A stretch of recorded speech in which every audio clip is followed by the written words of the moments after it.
இடரின்றியே ஒரு நாள் ஒரு பொழுதில் எல்லா உலகும் கழிய படர்புகழ் பார்த்தனும் வைதிகனும் உடனேரத்தின் தேர் கடவி சுடருளியாய் நின்ற தன்னுடை சோதியில் வைதிகன் பிள்ளைகளை உடலுடும் கொண்டு கொடுத்தவனைப் பற்றி ஒன்றும் துயரிலேனே. இது திருவாய்மொழியில் ஆழ்வாருடைய அற்புதமான அனுபவம். புராணங்களில் இந்த சரித்திரமானது காண்பிக்கப்படுகிறது. ஒரு சமயம் கிருஷ்ணன் இருக்கும் பொழுது ஒரு அந்தணன் வந்து தனக்கு பிறக்கக்கூடியதான பிள்ளைகள் அனைத்தும் மாயமாய் மறைந்து விடுகின்றன, தனக்கு பிள்ளைகள் இல்லை என்பதாக சொல்லுகிறான். ஒன்று, அந்த பிள்ளைகள் இறந்து விடுகின்றன. தன் மனைவி ஒவ்வொரு முறையும் பிரசவிக்கும் பொழுது அந்த குழந்தைகளுடையதான உயிர் பிரிந்து விடுகிறது, அல்லது அந்த குழந்தைகள் காணாமல் போய்விடுகின்றன. ஆகையால் கிருஷ்ணானி எனக்கு அந்த பிள்ளைகளை காப்பாற்றி தர வேண்டும் என்பதாக அந்த அந்தணன் வந்து முறையிடுகிறான். அங்கே அருகில் அர்ஜுனன் இருக்கிறான். அர்ஜுனன் சொன்னான், இது என்ன பிரமாதம், இந்த காரியத்தை நானே செய்வேனே, நீ ஒன்றும் கவலை உற வேண்டாம், கிருஷ்ணனை இந்த விஷயத்தில் நாம் நிர்பந்தம் செய்ய வேண்டாம், நான் காப்பாற்றி தருகிறேன் என்று சொன்னான். அந்தணனும் அர்ஜுனனை அழைத்துச் சென்றான். பிரசவ அறை, அவருடைய மனைவி அவளுக்கு பேறுகாலம் வாய்த்தது அல்லவா, அந்த பிரசவ அறை முழுவதும் அம்புகளினாலே மூடப்பட்டு ஒரு இண்டு இடைவெளி இல்லாமல் அர்ஜுனன் காப்பாற்றி கொண்டு வருகிறான். ஆனால் என்ன ஆயிற்றோ தெரியவில்லை, திடீரென்று குழந்தை மாயமாக மறைந்து விட்டது. அந்த அந்தணன் அர்ஜுனனை பிடித்து பிலுபிலு என்று விடுத்தான். முன்னால் தான் ஐயா என் குழந்தை இறந்தது,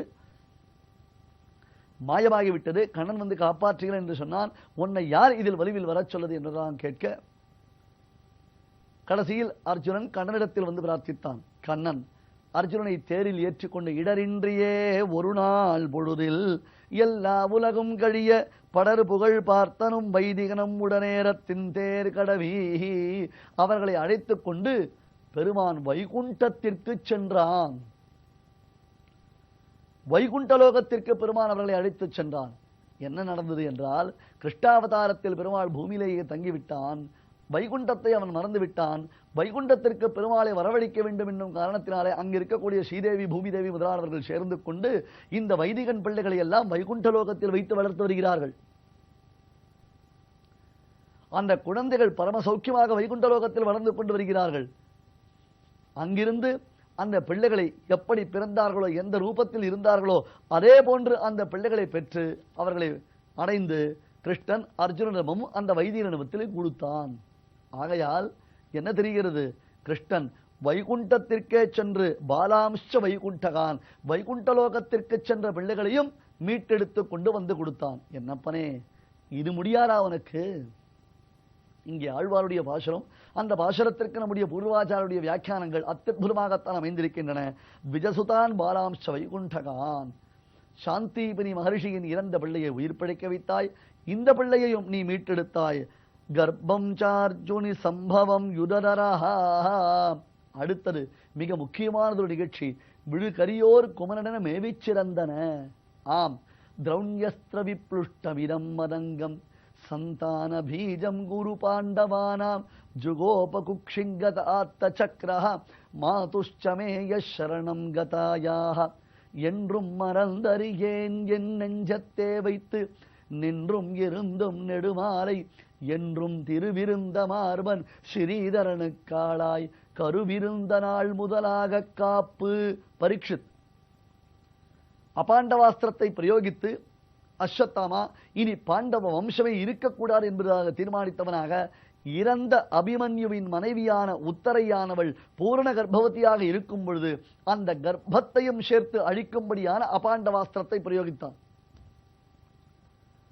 ஓடி வந்தாள் உத்தரை. பாகி பாகி மகாயோகின் ஜெகநாத நமோஸ்துதே, ஹே பிரபோ கிருஷ்ணா வாசுதேவா சர்வேஸ்வரா அதோக்ஷஜா புண்டரீகாட்சா.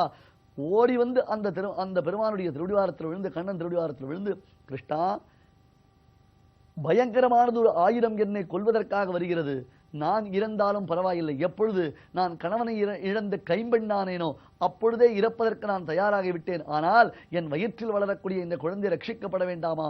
மாமே கர்ப்போ நிபாத்தியதாம், என்னுடைய கரு அது ரட்சிக்கப்பட வேண்டும், பாண்டவ வம்சம் உன்னால் தான் காப்பாற்றப்பட வேண்டும் என்று பிரார்த்தித்தாள். பெருமான் கிருஷ்ணன் சங்க சக்கர கதாதாரியாக உள்ளே புகுந்து அந்த கருவை காப்பாற்றினான். ஜுகோப குக்ஷிங்கத ஆத்த சக்கரஹா மாதுஷ்சமேய சரணம் கதாயாக என்று தசமஸ்கந்தத்தில் ஸ்ரீமத் பாகவதத்தில் பரீட்சித் மாமன்னன் கேட்பான். சங்க சக்கரனாக உள்ளே நுழைந்து என்னை காப்பாற்றினான். பின்னர் அந்த குழந்தை வெளியில் பிரசவிக்கப்பட்டது. விழுந்தது ஒரு கரிக்கட்டை.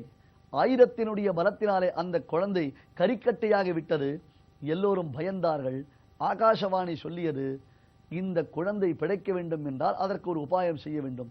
யார் யாரோ எதையோ பிரயத்தனம் செய்தார்கள், ஒன்றும் நடைபெறவில்லை. எம்பெருமான் கண்ணன் வந்தான். தன்னுடைய திருவடியினாலே அந்த குழந்தையின் திருமேனியை தொட்டான். யோசித்து பாருங்களேன், பெருமானுடையதான திருவடி எப்பேற்பட்டது! மலர்மகள் விரும் வருட மலர் போதில் சிவந்தன என்று அவ்வளவு மிருதுவான அந்த திருவடியினாலே கரிக்கட்டையாக அபாண்டவாஸ்திரத்தினாலே கருகிப்போன பரீட்சித்து மாமன்னனை பெருமான் தன் திருவடியாலே தொட்டான். விழுந்த கரி ஓர் குமரன் என மேவிச் சிறந்தன. யோஷித் பூத திருஷந்தியபோட சகடஸ்தேமானி வைமானிக ஸ்ரோதஸ்ரன்யவலம்பனானி பசிரோர் அஞ்சத் பரீட்சந்தி ச தூத்வாரிஷ்வபி துர்வஜானி வஜ பதயோகோ என்பதாக சுவாமி தேசிகன் இங்கே பாதுகா சகஸ்திரத்தில் காண்பிப்பார். பெருமானுடைய திருவடி செய்த அசாத்தியமான காரண காரியங்களை.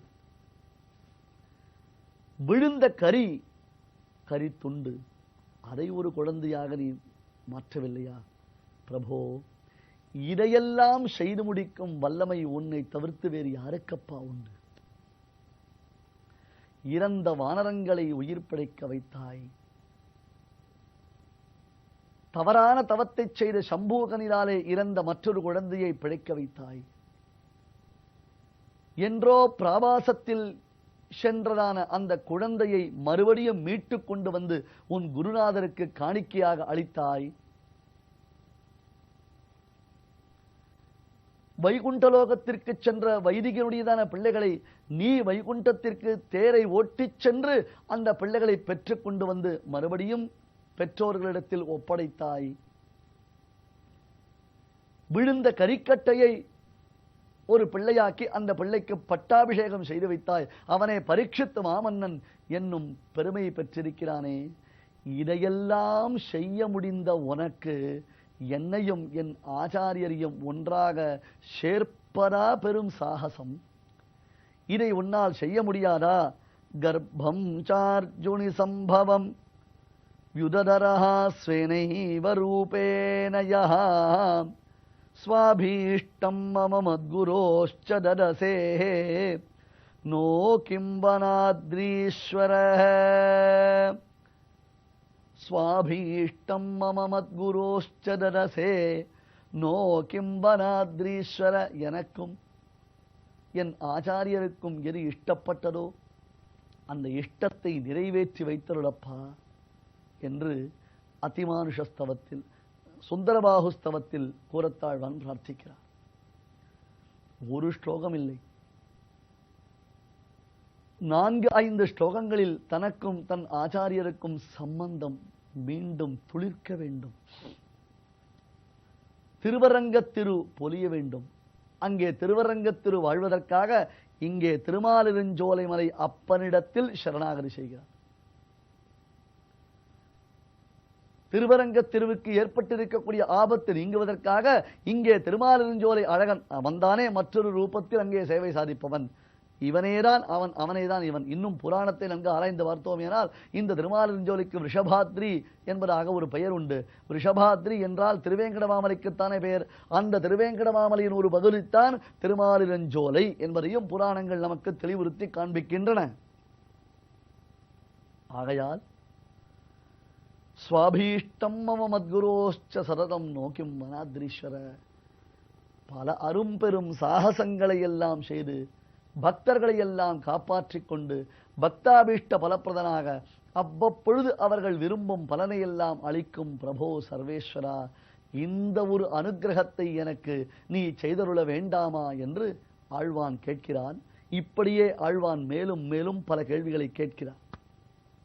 இது கேள்விகள் இல்லை, இவை அனைத்தும் ஆழ்வானுடைய பிரார்த்தனை. அந்த பிரார்த்தனை பலிக்க வேண்டாமா?